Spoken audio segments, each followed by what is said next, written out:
अस्सलामुअलैकुम वरहमतुल्लाहि वबरकातुहू। आप सुन रहे हैं ये वाक़या horror stories Israel YouTube channel पे।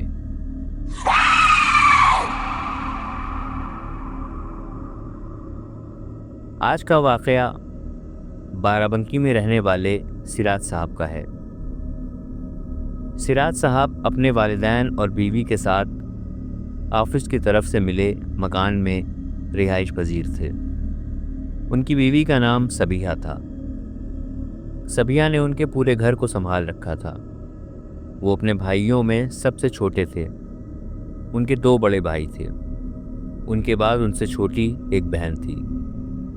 खैर, सारे भाइयों की शादियां हो चुकी थीं। सब नौकरी पेशा थे और अपनी अपनी फैमिलीज़ के साथ अलग रहते थे। बहन की भी शादी हो चुकी थी। सिराज साहब के वालिदैन की वफ़ात के बाद घर में सिराज साहब, उनकी बीवी सबिहा और 2 बच्चे थे। बड़ी बेटी सानिया और छोटा बेटा समीर। उनकी फैमिली सुकून से अपनी ज़िंदगी गुजार रही थी। ना किसी से कोई लड़ाई झगड़ा, ना कोई मनमुटाव। बड़ी बेटी सानिया का बीए फाइनल ईयर चल रहा था। वो पढ़ाई में बहुत ही ज़्यादा ज़हीन थी और बहुत सीधी सादी कम सुखन लड़की थी। उसका सारा वक्त अपनी पढ़ाई करने में, छोटे भाई को पढ़ाने में और घर के कामों में अपनी माँ का हाथ बटाने में गुजर जाता था। वो हमेशा अपने क्लास में फर्स्ट पोजीशन लाती थी। उसके वालिद सिराज साहब बेटे से ज़्यादा सानिया को चाहते थे, जबकि छोटे बेटे समीर का दिल पढ़ाई में कम लगता था और खेल में ज़्यादा लगता था। और इसी वजह से वो अक्सर सिराज साहब से डांट खाता रहता था। खैर, वक्त बहुत तेज़ी से गुजरता गया और सानिया के फाइनल ईयर के एग्ज़ाम भी नज़दीक आ गए। एग्ज़ाम से पहले कॉलेज में फेयरवेल पार्टी के फंक्शन की तैयारियां शुरू हो गईं। सानिया एग्ज़ाम की तैयारी तो बहुत पहले ही कर चुकी थी और जानती थी कि इस बार भी उसके पेपर बहुत अच्छे होंगे। बीए के बाद वो इंटीरियर डिज़ाइनिंग का कोर्स करना चाहती थी और सिराज साहब को भी इस पर कोई एतराज़ नहीं था, क्योंकि उन्हें अपनी बेटी की जहानत पर कोई शक नहीं था। आखिरकार फेयरवेल का दिन आ गया। सानिया फेयरवेल में जाने के लिए तैयार होती है। सानिया के बाल बहुत लंबे, घने, काले और खूबसूरत थे। सानिया का कॉलेज उसके घर से थोड़ी ही दूर था। पैदल का रास्ता था। उसने बाल खोले हुए थे और जाने से पहले उसने परफ्यूम लगाया, अम्मी को जाने का बताया और घर से कॉलेज जाने के लिए निकल गई। कॉलेज गई। फेयरवेल पार्टी बहुत अच्छी रही। उसने बहुत एंजॉय करा। पार्टी से जब वह घर आई तो उस वक्त शाम हो चुकी थी और रास्ते में एक रेलवे ट्रैक पड़ता था। उस रेलवे ट्रैक को पार करके पैदल वो वापस अपने घर आ जाती है। पार्टी से जब वो घर आती है तो उसकी तबीयत कुछ ख़राब सी महसूस होती है। उसकी माँ ने पूछा तो उसने बताया कि उसको उल्टी जैसी लग रही है। उसकी माँ को लगा कि पार्टी में कुछ खा लिया होगा जिससे बदहज़मी हो गई होगी। उन्होंने सानिया को दवा दे दी, लेकिन फिर भी उसे आराम न मिला। वो कमरे से बाहर नहीं निकली। रात को जब सबिहा ने उसे खाने के लिए उठाया तो उसने कहा, मुझे भूख नहीं है माँ। थोड़ी देर बाद वह उसे उल्टी हो जाती है, लेकिन उल्टी में जो निकलता है उसे देखकर तो सबिहा न सिर्फ हैरान होती है बल्कि डर भी जाती है। वह दौड़कर सिराज साहब को बुलाती है और दिखाती है कि ये देखिए, सानिया ने उल्टी की है और उसमें कीलें निकली हैं।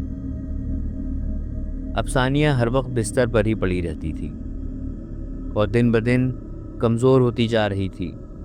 उसका वज़न गिर गया था। इन्हीं सब के चलते सानिया के एग्ज़ाम भी शुरू हो गए।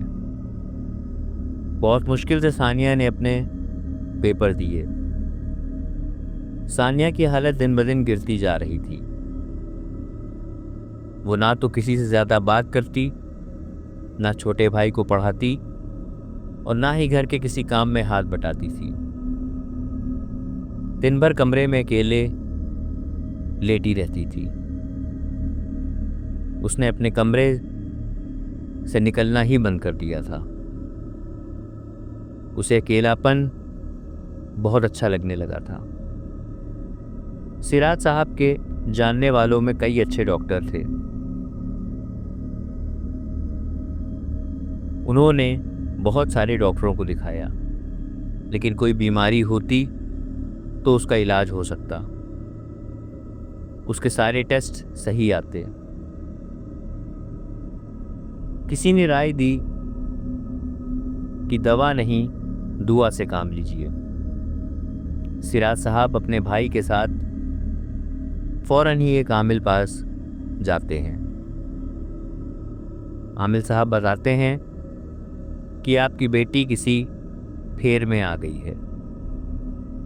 वो लोग जब आमिल साहब को पूरी बात बताते हैं कि ये सारा किस्सा फेयरवेल पार्टी के दिन से ही शुरू हुआ है और फिर उल्टी में कीले निकलने वाली बात तो आमिल साहब को बताते हैं, तो आमिल साहब उनसे बताते हैं कि बेटी जब जा रही थी तो वहाँ से एक बदरू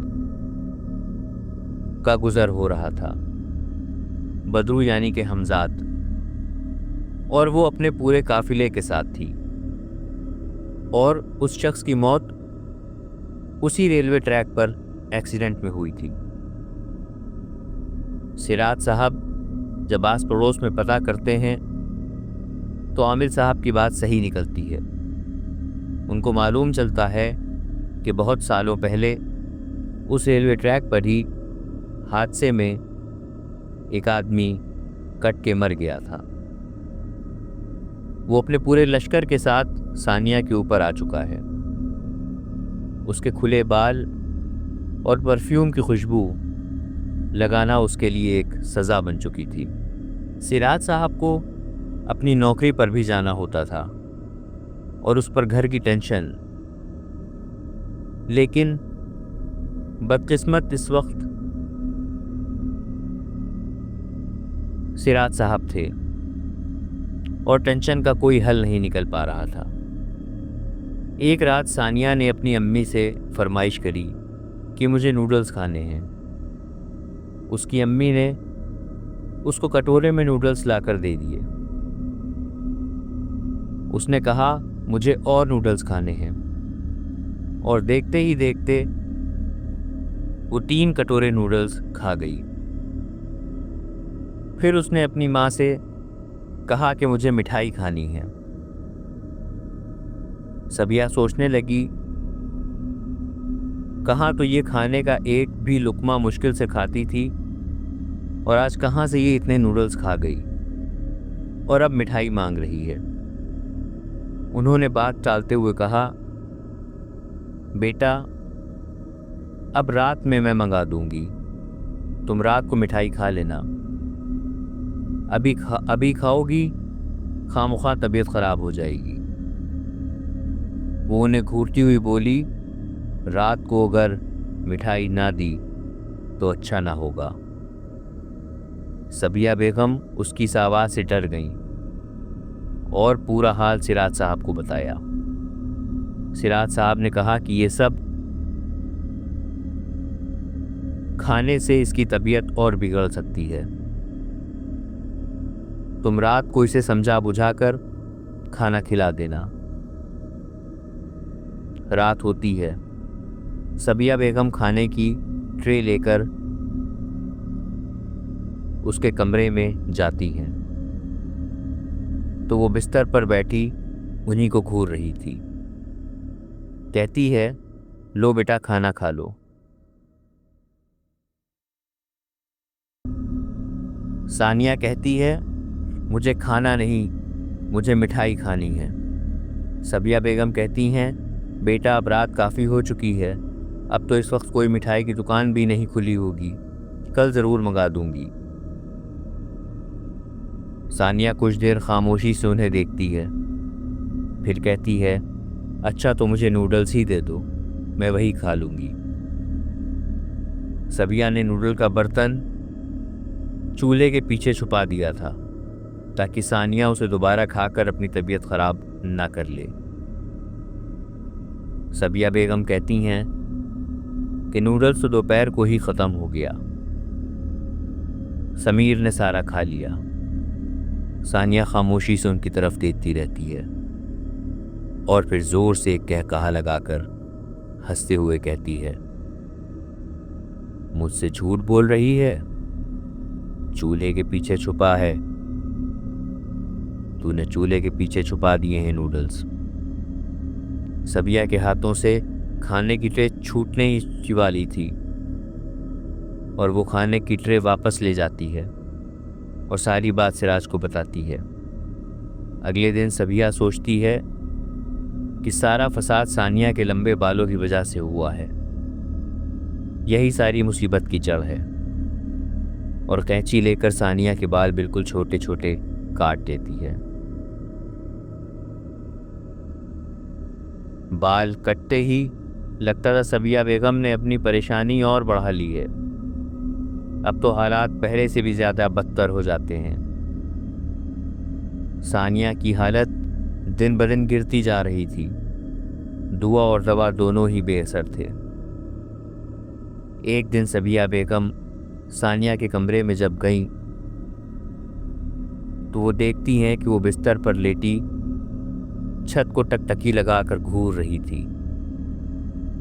सबिया बेगम ने उससे कहा, सानिया उठो और कुरान शरीफ की तिलावत कर लो। लेकिन वो जैसे ही पढ़ने के लिए उठकर बैठती है, बस वो जमाइयाँ लेना शुरू कर देती है और सबिया बेगम समझ जाती हैं कि ये सब वो बदरूह कर रही है जिसका साया सानिया पर है, और वो परेशान होकर वहाँ से चली जाती है। एक बाबा से दूसरे बाबा, एक आमिल से दूसरे आमिल के चक्कर रोज़ लग रहे थे। एक बार सबिया सानिया को रिक्शे पर लेकर घर जा रही थी, तभी सामने से एक गाड़ी आ रही थी।